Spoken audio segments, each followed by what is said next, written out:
অস্ট্রেলিয়ার মাটিতে বাংলাদেশ কি করছে? অস্ট্রেলিয়া মনে হচ্ছে বাস নেওয়ার জন্য রেডি। আট জন বোলার, এইরকম দেখা যায় না।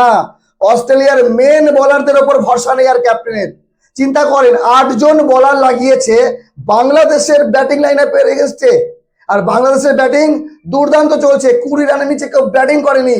সাদমান 20 রান করে আউট হয়েছিল গতকাল, কিন্তু আজকে তানজিদ তামিম 101 করেছে, মমিনুল 49 করেছে, শান্ত অলরেডি আমি যে ভিডিও করতে এসেছি 82 রানে নট আউট, মুশফিকুর রহিম 27 রানে নট আউট। 81 ওভারে খেলা চলছে, 290 রান হয়ে গেছে, তৃতীয় সেশনে খেলা চলছে। আজকে যদি 150 রানের লিড নিতে পারে বাংলাদেশ, তাহলে অস্ট্রেলিয়া 100% এই ম্যাচ হারবে। কোনোভাবেই অস্ট্রেলিয়ার কামব্যাক করার কোনো সুযোগ নেই, কারণ খেলা চলছে দ্বিতীয় দিনের, এখনো 3 দিনের খেলা বাকি। বাংলাদেশ যদি 200 রানের লিড দিয়ে ছেড়ে দেয়, অস্ট্রেলিয়া মনে হয় না 200 রান করতে পারবে। সত্যি, মানে অস্ট্রেলিয়ার মাটিতে গিয়ে বড় বড় দল ইন্ডিয়া, ইংল্যান্ড, দক্ষিণ আফ্রিকা হিমশিম খায় অস্ট্রেলিয়ার মাটিতে গিয়ে।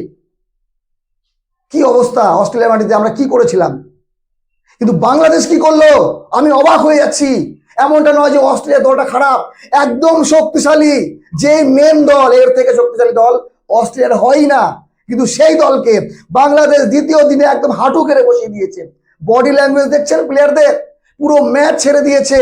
Mitchell Starc, Hazlewood, Pat Cummins, Nathan Lyon, এদের মতো বোলার কোনো কাজে আসছে না। শেষ পর্যন্ত Cameron Green, Travis Head, Labuschagne, Webster, এদেরকে দিয়ে বল করাচ্ছে, কিন্তু বাংলাদেশের ব্যাটসম্যানরা হিলে আর না। চিন্তা করেন, তানজিদ তামিম 101 রান করেছে 197 বলে। কি পরিমাণ হ্যারাসমেন্ট করেছে অস্ট্রেলিয়ার বোলারদেরকে, রানও করেছে, আউটও হয়নি।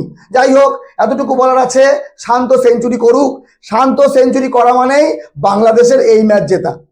শান্ত যদি আরো 10-15 ওভার আজকের দিনটা কাটিয়ে দেয়, তাহলে অস্ট্রেলিয়ার বোলারদের মানে পুরো মনোবল ভেঙে চুরমার করে দিয়েছে। অস্ট্রেলিয়ান প্লেয়াররা এত অসহায় আমি কোনোদিন দেখিনি, কিন্তু বাংলাদেশ যে কি করলো, কি জাদু করলো চিন্তা করতে পেরেছেন? অস্ট্রেলিয়ার মতো দল টসে জিতে ব্যাট নিয়ে যেখানে 200 রান করতে পারে না, সেখানে বাংলাদেশ 300 হয়ে গেছে। এতক্ষণ ভিডিও আপনারা দেখছেন, 300 হয়ে গেছে। তো all the best, Bangladesh match জিতুক। আর হুইজ নাহিদ রানা, এই জিনিসটার জবাব বাংলাদেশ একমাত্র ম্যাচ জিতেই দেবে। আপনাদের কি মনে হয় কমেন্ট করে জানাবেন। এখনো খেলা বাকি, আসছি ম্যাচের শেষে, দ্বিতীয় দিনের শেষে বাংলাদেশ কোন পজিশনে আছে সেটা দেখার জন্য।